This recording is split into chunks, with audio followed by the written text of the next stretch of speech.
getting your first 100 sales as a print-on-demand seller is one of the most important things you can do to actually make sure you are building a business that is going to grow year after year and become a real source of monthly income. Now, there's nothing truly magic about that 100 sale number, but in my experience, the shops that actually reach that threshold are the ones that go on to be very successful. Now, maybe you've been doing print on demand for a number of months, or you're even just getting started, but feel really discouraged and lost with how to actually start making those sales.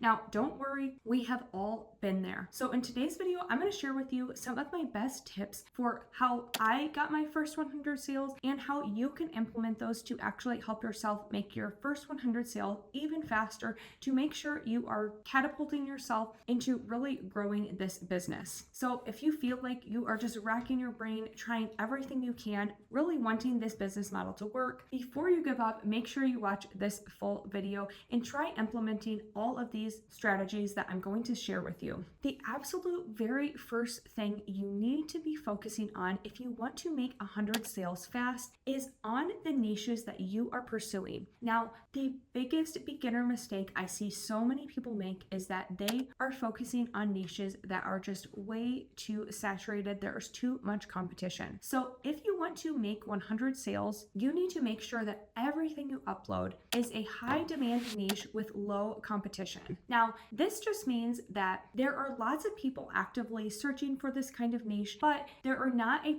ton of people really posting and uploading items in this particular niche. Now, I know you might be saying, okay, I know exactly that I should be doing that, but my problem is, how do I find those niches? Now, I know that can be one of the most confusing things to kind of learn and get down. So there are really a couple different ways that you can find niches that are actually going to be profitable and will help you get those sales. Now, the first thing you can do is invest in some kind of research tool. Now, this is really what catapulted me into success super early on, is using the research tool Merch Informer. Now, what Merch Informer does is it kind of compiles all of the sales data for what apparel items are selling really well on Amazon right now, as well as in the last few months. So you can kind of figure out what niches would be a great one to pursue by looking at that. But if you're specifically selling on Etsy, there is another tool, Sales Samurai, that is more specifically tailored to Etsy. So this is going to help you look up products and keywords to find if they are even worth pursuing. So sometimes I personally think that I have a great idea. I'm like, I've never seen someone do this. I'm going to go ahead and make a product for that. And then I actually do take the time to look it up, maybe in Merch Informer or Sales Samurai, and then come to find out this wasn't just a genius idea that I had. So many other people have been making something in this niche, and so it might not be the right one for me to pursue. But there actually is another method that I want to share with you guys that many of you have probably heard me talk about before, and that is cross-niching. So sometimes it's really hard to think of a completely original niche that no one has ever heard of before. So you want to pursue something like careers. So say you want to make teacher shirts or nurse shirt or something for dentists or physical therapists. So all of those by themselves might just be a little bit too saturated for you to be able to compete in. But if you were to take those and maybe cross those with something else like a holiday, so for example, a Christmas physical therapist shirt, you could have a real chance of actually getting seen because there is way less competition in something that's a little bit more specific. So for example, in the nursing niche, that is almost impossible to break into if you were just going to make something like a generic nurse shirt. But what if you took nurses and then you cross that with something like popular pets? So maybe like a golden retriever nurse or a nurse that has a bulldog, something like that. That may seem to you way too hyper specific, but people genuinely are looking for things that are that tailored to their personal interests. And I have found so much success using this method. Now, I actually created a full guidebook for you guys that you can get for free, and as well as a free workshop that's going to take you through this whole niche research process. It's about an hour long. Lets me go into a little bit more depth than I would on something like a YouTube video. But if you are interested, you can take that free class down below, and I'll send you all of the info how to watch to your inbox. Now, the next way that you can really help yourself get those first 100 sales sales is to think a little bit outside the box when it comes to the products you are selling. Now, a lot of new sellers, they've seen tons of people have success selling things like t-shirts or mugs, but maybe that isn't the perfect product for you. There's a lot of competition in something like a t-shirt. So what I would suggest is actually browsing around and see if there's a better product for you. Now, to sell on Etsy, I am integrated with the manufacturing partner Printify, and something that I like about them is they have a catalog of over 800 different product types. So sometimes what I like to do is just look through their entire catalog. So yes, while they do have t-shirts, they have hundreds of other products that you might have never even thought of. So for example, like if you wanted to create a whole store that it was just selling soy candles, there's a high chance that you are not going to have as much competition in that. Or even something like a phone case or blankets, tote bags, journals, pillows. There are so many alternative products that a lot of times have a lot less competition. And if you focus on one of those, you have a really good chance of making sales. Now, that's not to say that t-shirts aren't going to be profitable or aren't going to be making you money, but say you've been kind of uploading every single day new t-shirt designs, just not getting any traction, maybe it's time to pivot to something else and try that for a little while. Now, if you've never made an account on Printify before, again, I just can't recommend them enough. They have great prices on all of their different products and just such a big selection. So I highly just recommend making a free account and just browsing through and seeing if anything really piques your interest. Now, the next thing that I really suggest spending some time every single day working on if you're aiming for that 100 sale mark is improving your design skills. So maybe you have the whole niching thing down, you know what niches are going to get sales, you have some great ones, but you're still not getting clicks, people aren't purchasing your items. It might be that your design skills just aren't there yet. You don't know what makes a really good print-on-demand item, and that is totally okay. As you keep making items, you're going to get better and better. But if you're a beginner and you don't have a lot of design practice, there's a few things you can do to make sure you're making items that people will actually buy. Now, the first thing you can do is invest in a design suite that has pre-made templates. Now, this might sound kind of like a cop-out to you using a template, but even after years as a print-on-demand seller, I almost every single day am using something that starts with a template. So what templates allow you to do is they have kind of formatted the design, and you can just change things like the coloring. You can change the lettering out. You can add additional elements, but the framework is there. So it can be really tricky to understand what is going to look good on a mug or a t-shirt. The proportions are maybe different than something you might make, but using a template lets you know that yes, this design already looks good. I can just add what I need to add and have something ready to go. And it's also saving you a lot of time.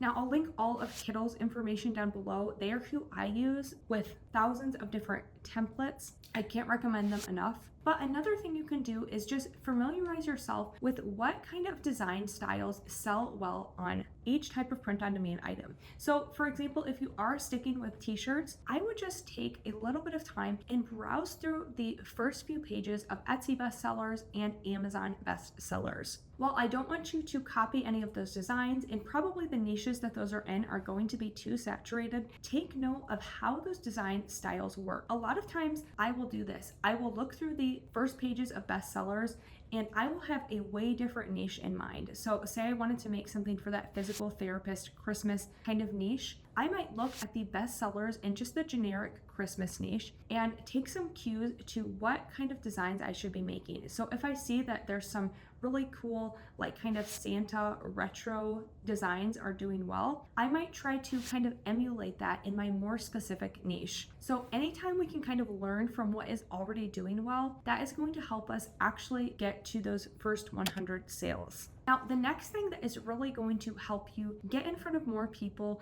and actually get clicks and get people to purchase your items is improving your SEO. So maybe you do feel like you have good designs, you feel like your niches are pretty good, but you are struggling with how to actually make your SEO so people are seeing this item. Now, one of the biggest mistakes I see tons of new sellers doing is they are describing exactly what is on this shirt. So for example, if I went with that kind of physical therapist Christmas niche, maybe I made a design that's kind of retro.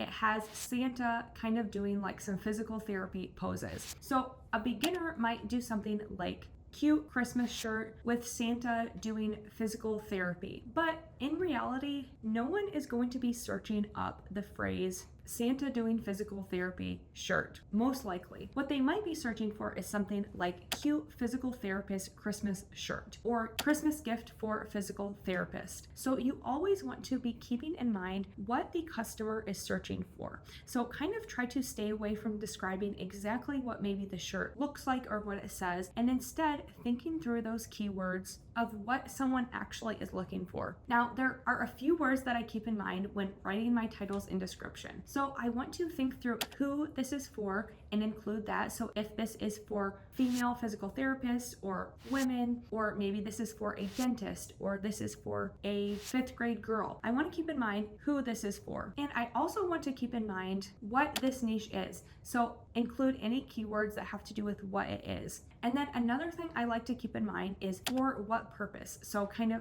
for. Is this for Christmas? Is this for a gift? So kind of think through what someone might be searching for to actually find this item. And if you feel stuck, just go ahead and look up the niche that you are trying to sell in and take note from a lot of the listings on those first pages. Now, I never suggest just copying titles and descriptions, but have maybe a notebook or a piece of paper by you and jot down some of the keywords you're seeing, and even include things that are not exactly related to what your item says, but maybe are other phrases that are trending that people might be looking for, but then stumble across yours and end up buying that instead. Now, the next biggest tip that I can give you to help you reach that 100 sale benchmark is something that I've talked about a lot, but still tons of people aren't doing, and that is by diversifying where you sell. Now, I know it can be really overwhelming to get started as a print-on-demand seller. You're learning so much and you feel like, okay, I don't even have a handle on the first place I'm selling. Why would I go and try to do something else as well? But the reason that I think it's a great idea to diversify where you sell is because you